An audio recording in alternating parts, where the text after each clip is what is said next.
serakah, punya orang ingin dikuasai, terus udah punya ini pengen punya lagi, udah punya ini pengen punya lagi, terus ya kan? Kalau sudah punya satu lembah emas pengen punya lembah emas berikutnya, terus nggak peduli tuh ada orang kelaparan, susah, menderita, dia nggak peduli, yang penting dia kaya. Nah, itu faktor penyebab ketidakadilan adalah hubbud dunya.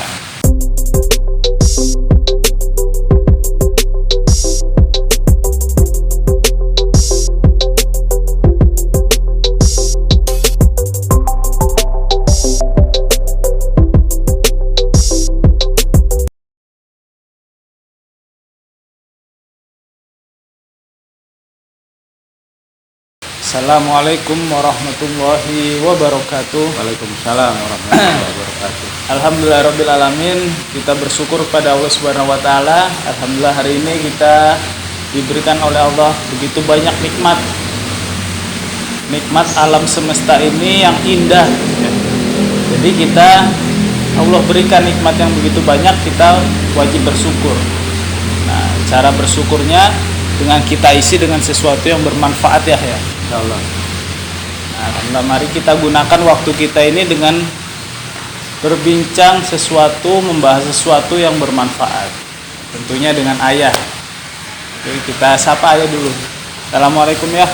Gimana kabarnya hari ini? Waalaikumsalam warahmatullahi wabarakatuh. Alhamdulillah, segar. Segar ya. Cerah udara. Ya, alhamdulillah. Jadi sehat ya hari ini ya. Alhamdulillah. Tadi kita juga sudah setelah sholat zuhur makan siang bersama, kita gunakan waktu kita ya. Banyak orang berbicarakan tentang keadilan dan berharap, tentunya siapa sih yang harusnya kita harapkan itu ya untuk mendapatkan kebahagiaan, keadilan pastinya ya.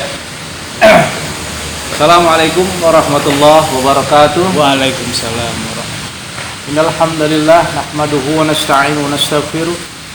Asyhadu an la ilaha illallah wahdahu la syarika lah wa asyhadu anna Muhammadan abduhu wa rasuluh alladzi la nabiyya ba'dah. Allahumma shalli wa sallim wa barik ala Muhammadin wa ala alihi wa sahbihi ajma'in, amma ba'du. Alhamdulillah pemirsa sekalian dimanapun berada, dan teman-teman semuanya termasuk Mas Denny, alhamdulillah sehat kita semuanya ya. Alhamdulillah sehat. Kita ketemu lagi karena kemarin hostnya ganti-ganti. Sekarang ketemu lagi. Hari ini ketemu saya lagi nih. Ya. Alhamdulillah. Ya, mudah-mudahan Allah meridhoi kita semuanya. Ya, amin. Ya. Harus kepada siapa kita berharap keadilan? Ingat, salah satu sifat Allah adalah al-adil, al-muqsit. Jadi Allah lah satu-satunya yang bisa kita harapkan keadilan ya. Kalau manusia tidak bisa diharapkan 100% tentang keadilan ya. Jadi kita hanya satu-satunya boleh berharap kepada Allah. Nah, terus bagaimana keadilan sementara kita hidup ini bersama dengan manusia. Ya kan? Iya. Nah, jadi kita pertama, ayah selalu mengingatkan Allah lah segala-galanya sebagai sentralnya, titik sentral.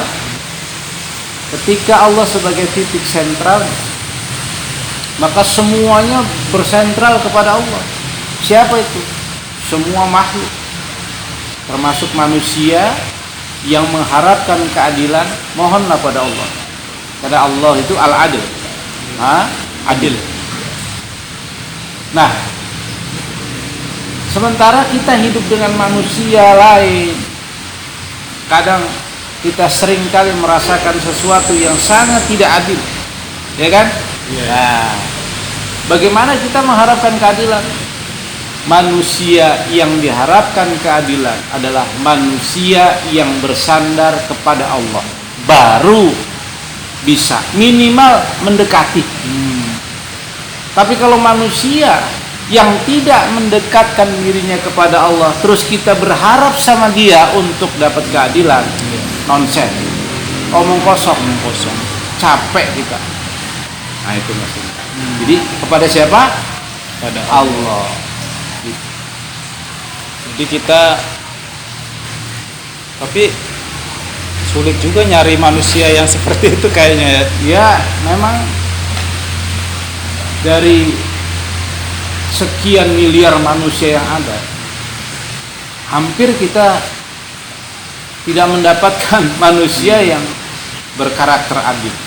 Ya. Tapi ada ciri-cirinya apa enggak? Ya, jelas ketika manusia yang mendekatkan diri kepada Allah, tabiatnya kelihatan baik, akhlaknya baik, perilaku sehari-hari di rumah tangganya baik, perilaku di masyarakatnya baik, perilaku di mana sajanya baik, tidak senang menggibah orang contohnya, berarti kan dia adil. Iya. Kalau orang suka menggibah itu tanda nggak adil. Minimal dia menjolimi orang lain udah nggak adil itu ya. Apalagi korupsi udah nggak adil itu. Pungli udah nggak adil itu.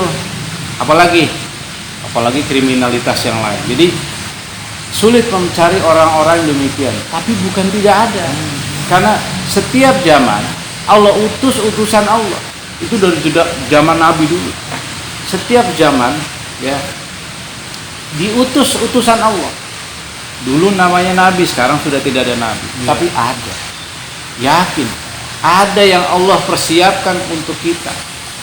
Sosok yang dipersiapkan oleh Allah kepada manusia. Yang berdoa, ya Allah, keluarkan kami dari negeri yang dolim ini. Ya kan? Iya. Sebagaimana Allah ceritakan dalam surat An-Nisa ayat 75. Ya Allah, keluarkan kami dari negeri yang dolim ini. Kehidupan yang dolim ini, kehidupan yang rusak ini, kehidupan yang kacau balau ini, yang tidak adil dan sebagainya. Itu bukan hanya di lokal negeri kita, bangsa kita atau wilayah kita, tapi seluruh dunia itu sekarang menghadapi itu semua, ketidakadilan. Ya, negeri satu mendominasi negeri yang lain, mencaplok negeri lain, menginvasi negeri lain, ya kan? Kemudian macam-macam, mengintervensi ekonomi, mengintervensi politik, mengintervensi apa saja. Ya, itu terjadi. Jadi keadilan hari ini harus diperjuangkan. Sebagaimana yang kemarin saya sampaikan, ya, bahwa kita harus apa? Ya ayyuhalladzina amanu kunu qawamina bil qisti. Ya, jadilah kalian penegak keadilan. Artinya apa? Kita harus berusaha untuk menjadi orang yang muksid semaksimal mungkin. Ya, walaupun tidak bisa seperti Allah. Kenapa? Karena nggak ada yang bisa nyaingi Allah. Ya, gitu Mas ini. Tapi kan begini ya. Kalau mungkin kita secara teori itu kan mudah, tapi kita berusaha terus-menerus bahkan sampai ada belum dapat juga, apakah kita lantas putus asa? Itu gimana itu ya kalau sampai berputus asa? Tidak boleh berputus asa. Allah mengingatkan kepada kita semuanya dalam surat Az-Zumar ayat 53, 52, 53 insyaallah kalau nggak salah itu Allah ingatkan, ya, wahai orang-orang yang melampaui batas, gitu. Ada ayatnya. Ada ayatnya, melampaui batas. Janganlah kamu berputus asa mencari rahmat Allah. Karena sesungguhnya rahmat Allah itu sangat luas. Jadi kita semua tidak boleh menyerah. Cari terus keadilan. Cari terus keadilan. Kemana? Harus ditempuh.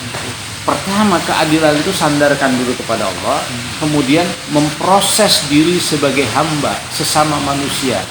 Kan kita ini manusia itu manusia sosial, dengan masyarakat, dengan umat lain, dengan manusia lain. Ini harus tercipta. Kenapa? Karena Allah yang memerintahkan, ya ayyuhalladzina amanu kunu qawamina bil qisti. Jadilah kalian penegak keadilan. Gitu. Jadi harus nggak boleh nyerah Mas ini.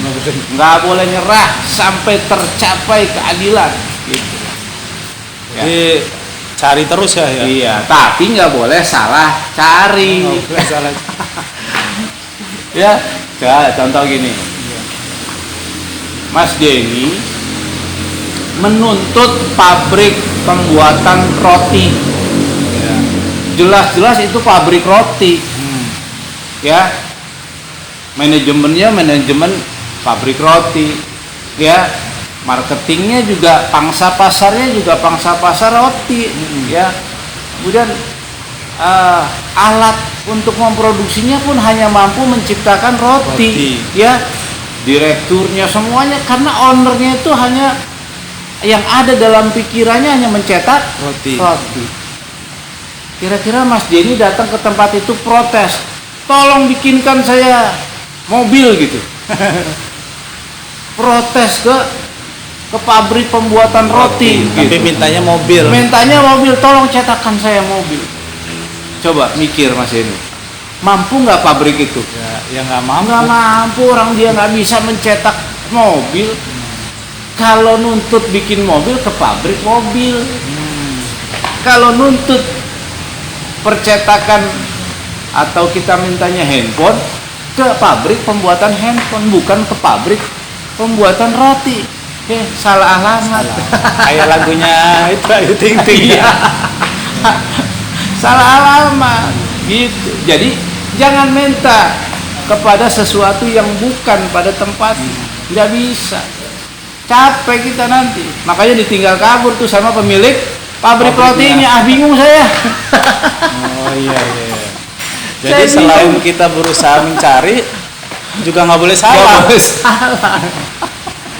Ya, sekarang kalau umpamanya si pabrik roti itu ngomong, saya nggak bisa produksi mobil karena saya nggak punya mesinnya, dan saya nggak bayangkan kalau saya harus mencetak mobil.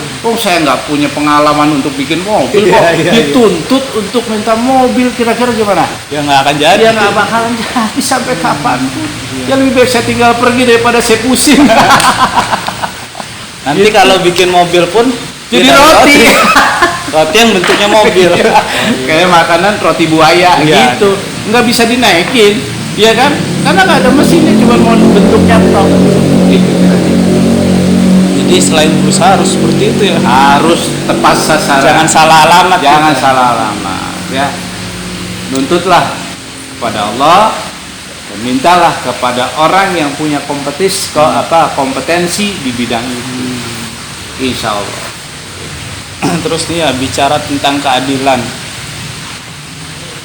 Jika di alam semesta ini tidak terjadi keadilan, apakah cuma manusia yang mendapatkan dampak tidak baiknya ya? Oh ya, enggak. Semua tuh, lihat hewan-hewan hari ini pada susah.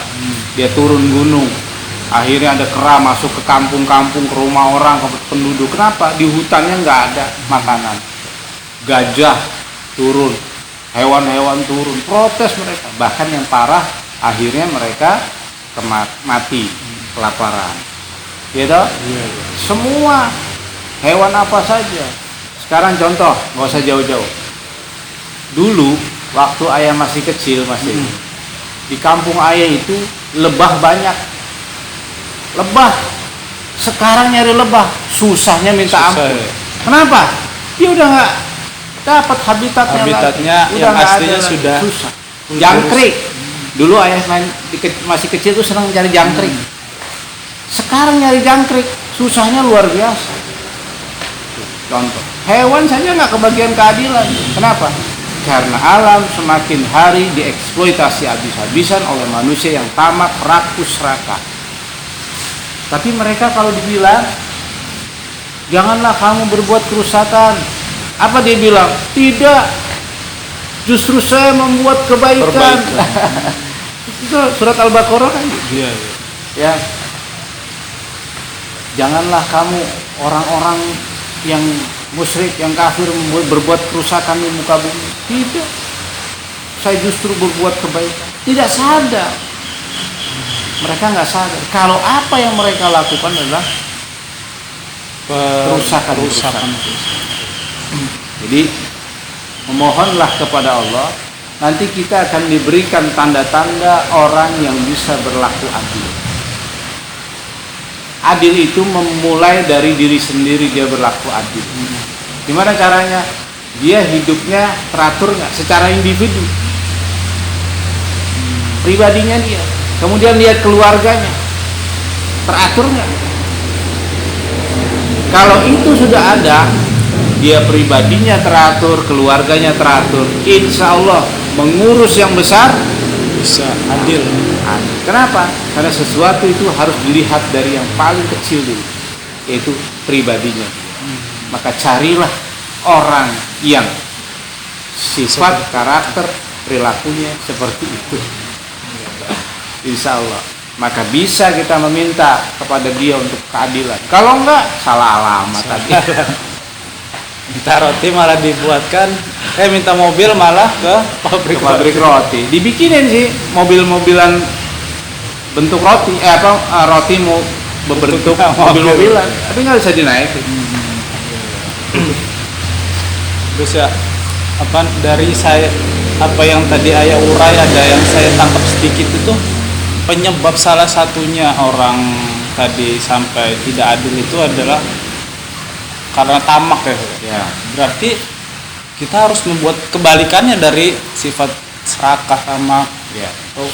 Ayah sejak dulu mengingatkan, wa mal hayatad dunya illa la'ibun wa lahu. Tidaklah kehidupan dunia ini senda gurau dan permainan belaka. Jangan dicintai. Ini menjadi penyebab sampai Nabi mengatakan hubbud dunya ra'su kulli khati'ah, sumber malapetaka. Jadi segala yang terjadi sekarang ini malapetaka di mana-mana, di negeri penjuru manapun, disebabkan karena hubbud dunya. Jadi kan rakus mas, serakah, punya orang ingin dikuasai terus. Udah punya ini pengen punya lagi, udah punya ini pengen punya lagi terus, ya kan? Kalau sudah punya satu lembah emas pengen punya lembah emas berikutnya terus. Nggak peduli tuh ada orang kelaparan, susah, menderita, dia nggak peduli. Yang penting dia kaya. Nah, itu faktor penyebab ketidakadilan adalah hubbud dunya. Nah, serakah ingin menguasai. Tapi untuk menciptakan karakter orang yang suka berbagi itu kan kita perlu contoh juga ya, berjuang. Begini mas, sesuatu itu harus ada perjuangannya. Makanya ayah punya syair nih. Karena iman aku diuji, karena yakin aku diberi. Karena iman aku diuji. Kalau kita mengimani bakalan ada kebaikan demi kebaikan, ya, maka pasti diuji. Tapi keimanan itu pasti akan terwujud. Kenapa? Setiap mimpi atau harapan orang yang beriman dengan benar, bertakwa dengan benar, insya Allah terwujud. Ayah dulu gimana? Gak bisa membayangkan kita bisa podcast begini terus ya, bisa ngisi acara di mana-mana, kita dikasih fasilitas oleh Allah, kendaraan, rumah, tempat macam-macam yang kita nikmati, makan setiap hari, alhamdulillah nggak pernah lapar ya kan. Jadi tadi kita sebelum mulai aja udah makan dulu, udah kenyang, nikmat rasanya, masya Allah ya. Kenapa? Karena yakin. Ayah kan kemarin bilang waktu di kendaraan, kan ada podcast sebelumnya tuh ya. Pokoknya kondisi susah tetap sholat, tetap zikir, yakin pada Allah. Kalau kondisi senang tetap sholat. Ini sholatnya nggak pernah berhenti nih. Sholat malam jangan pernah putus, sholat duha jangan pernah putus, apalagi sholat wajib, sholat sunnah dan sebagainya. Zikir, mohon ampun, istighfar terus, jangan pernah berhenti. Bersedekah, beramal, berbagi terus, jangan pernah bosan. Ya, berbuat menebar kebaikan begini kepada semuanya, jangan pernah bosan. Gitu. Di modal utamanya keyakinan pada Allah ya. Karena apa? Karena keyakinan itu sumber nomor satu. Ya, orang kalau nggak yakin walaupun cerdas itu nggak bisa masih. Keyakinan itu nomor satu. Ya, jadi yakinlah. Besok Allah memberikan yang terbaik. Allah kasih. Gitu. Karena kata Allah, ya, aku tergantung prasangka umatku kepadamu. Dalam hadis qudsi kan disampaikan begitu. Jadi kalau umatku berprasangka baik padaku, pasti aku wujudkan. Tapi kalau umatku berprasangka buruk padaku, ya udah kamu akan jadi buruk. Jadi jangan pernah berprasangka buruk kepada Allah. Nah, insya Allah kasih kebaikan. sebenarnya untuk menciptakan kedamaian, keadilan itu ya kita yakin saja kepada Allah, terus ikuti ya. Ya. Gini loh, Allah itu menurunkan role model, contoh yaitu para nabi. Wabil khusus Rasulullah Muhammad sallallahu alaihi wasallam. Tempel aja gayanya dia, kecerdasan jiwanya dia, kecerdasan hatinya dia, perilakunya dia, sampai pola pikir, strategi, langkah dan sebagainya. Tempel aja. Nanti kan kita ketularan. Ketularan baik, ketularan cerdas, ketularan segala-galanya. Bukankah kalau bergaul dengan tukang penjual parfum atau minyak wangi, kita akan kebagian wanginya. Gitu kira-kira. Jadi tempel saja, dekati saja orang-orang yang baik. Jadi Nabi itu bukan hanya, jangan sampai kita punya pikiran Nabi kan karena diberi kemampuan terus kita manusia biasa nggak bisa. Tidak bisa. Untuk apa diturunkan Nabi itu adalah untuk kamu contoh, wahai manusia. Bukan itu kan Nabi, saya kan bukan. Gimana sih orangnya begini nih, yang selalu pesimis dalam hidup? Tidak bisa. Memang dia Nabi, kita bukan. Tapi diturunkannya Nabi itu, Nabi sendiri mengatakan, apa kata Allah? Kata Nabi sendiri, innama bu'istu liutamima makarimal akhlak. Aku ini diutus oleh Allah, diutus untuk kalian, untuk memperbaiki kehidupan kalian. Jadi kalian contoh ke aku, jangan malah itu kan Nabi, ini aku. Berarti dia nggak paham hadis ini. Nabi sendiri bilang, innama bu'istu liutamima makarimal akhlak. Aku diutus oleh Allah untuk kalian. Sebagai apa? Rahmat lil alamin. Sebagai contoh, sebagai uswah dan khudwah. Alhamdulillah rabbil alamin.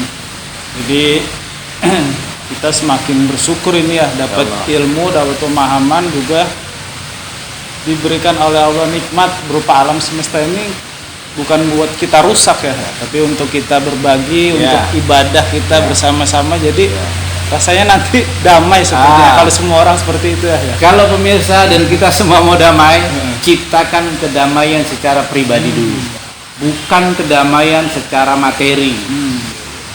Maksudnya damailah hati kita kepada Allah, damailah hati kita kepada manusia, berdamailah hati kita kepada alam semesta. Jangan mengeksploitasi mereka, jangan menghabisi mereka semau-maunya. Ikuti cara-cara Allah, schedule yang Allah buat, skenario yang Allah buat.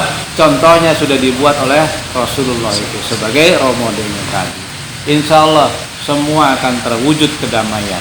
Seperti kita makan satu piring berdua, bertiga, nikmat sekali. Mungkin bersyukur, yang penting tidak merusak ini ya.